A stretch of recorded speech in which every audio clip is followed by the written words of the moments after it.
हाँ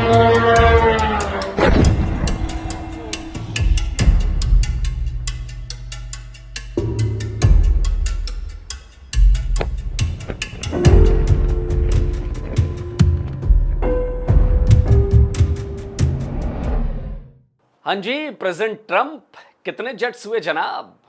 आप तो शॉट डाउन होने वाले जेट्स को गिनने में माहिर है ना, एक्सपर्टीज है आपकी। तो चलिए बताइए, ईरान के साथ चल रही लड़ाई में अमेरिका के कितने प्लेन तबाह हुए जनाब? अरे बताइए भाई, बताइए। नहीं मालूम? अरे हम बताते हैं।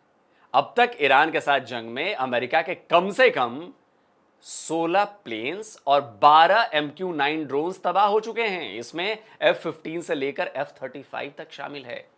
10 मई से लेकर अब तक ट्रंप ने 50 बार राग अलापा है। भारत पाकिस्तान की लड़ाई रुकवाने का क्रेडिट खाने के चक्कर में जेट्स के शॉटडाउन होने का खूब ढिंढोरा पीटा है। शुरुआत तो आपने 4-5 जेट से की थी। India, Pakistan, that was going. In fact, planes were being shot out of there. Four or five, but I think 5 jets were shot down actually. And इसके बाद आपको नशा चढ़ गया था, मजा आने लगा था।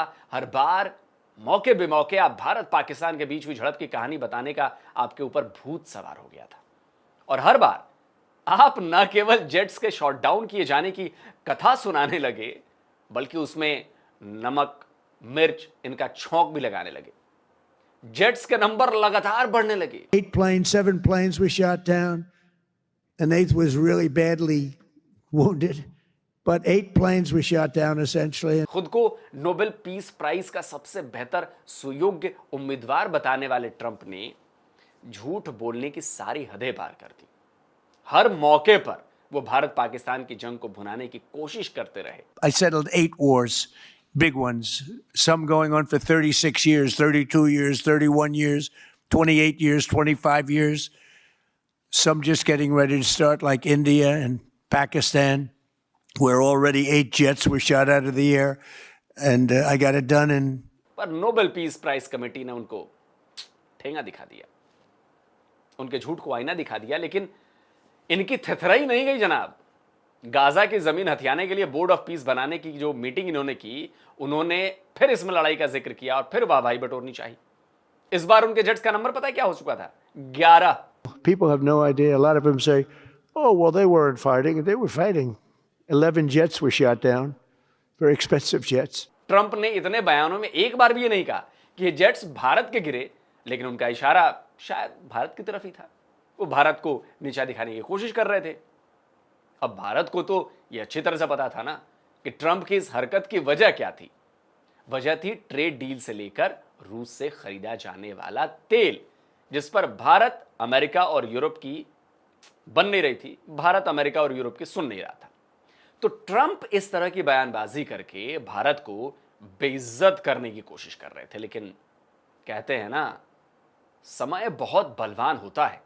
आज देखिए, ईरान से चल रही जंग में अमेरिका के प्लेन्स के तबाह होने का सिलसिला जो शुरू हुआ है, वो खत्म होने का नाम ही नहीं ले रहा है। अमेरिकी फाइटर जेट्स के शॉट डाउन होने की शुरुआत हुई कुवैत के आसमान में। इस वीडियो को देखिए। लकड़ी के टुकड़े की तरह जलता हुआ, हवा में गोते लगाता हुआ, यह है अमेरिका का F-15 फाइटर जेट।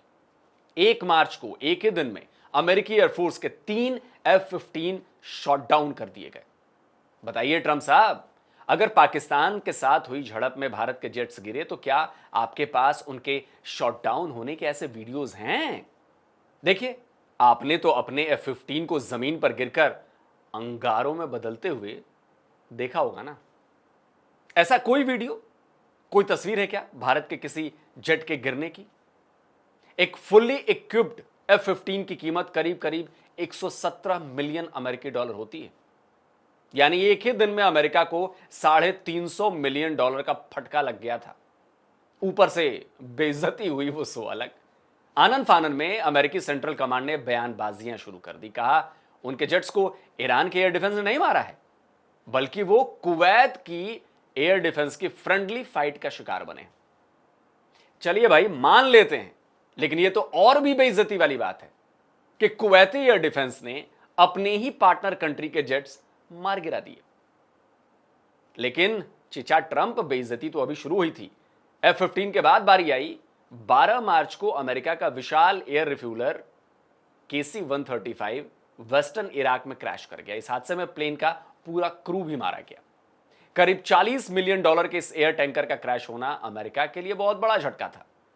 लेकिन अभी तो और झटके लगने थे। ईरान ने सऊदी अरब के प्रिंस सुल्तान एयरबेस को अपने मिसाइल से निशाना बनाया था।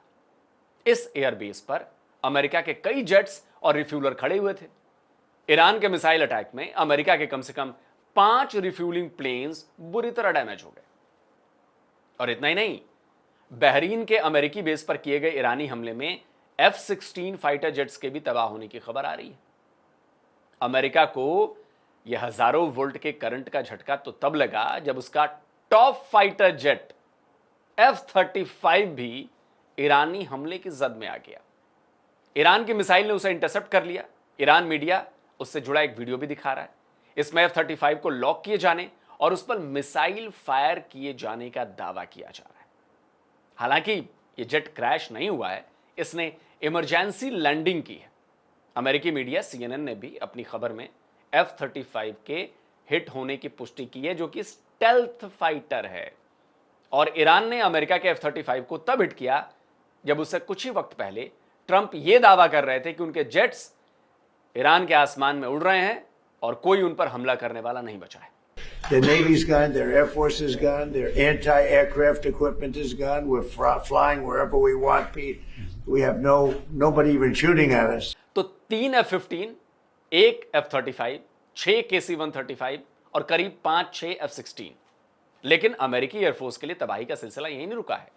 ईरान ने उसके 12 से ज्यादा MQ-9 रिपर स्ट्राइक ड्रोन्स को भी मार गिराया। तो कभी भारत पाकिस्तान के बीच हुई लड़ाई में रोज बरोज जेट्स के नंबर गिनाने वाले ट्रंप चचा को आज गिनती याद नहीं आ रही, भूल गए हैं वो गिनती। और ये तो मैंने केवल प्लेन्स और ड्रोन्स की बात की है। अगर बेसिस की बात करूंगा, रडार्स की बात करूंगा, तो अमेरिका के लिए ये जंग और भारी लगने लगेगी। देखिए, अभी से पेंटागन $200 बिलियन का एक्स्ट्रा वॉर फंड मांग रहा है।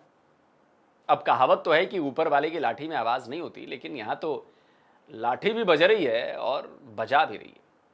ईरान से चल रही इस लड़ाई में ईरान का चाहे अंजाम जो भी हो, लेकिन उसने एक चीज तो की है, ट्रंप की सारी हेकड़ी की भी हवा तो निकाल दी है।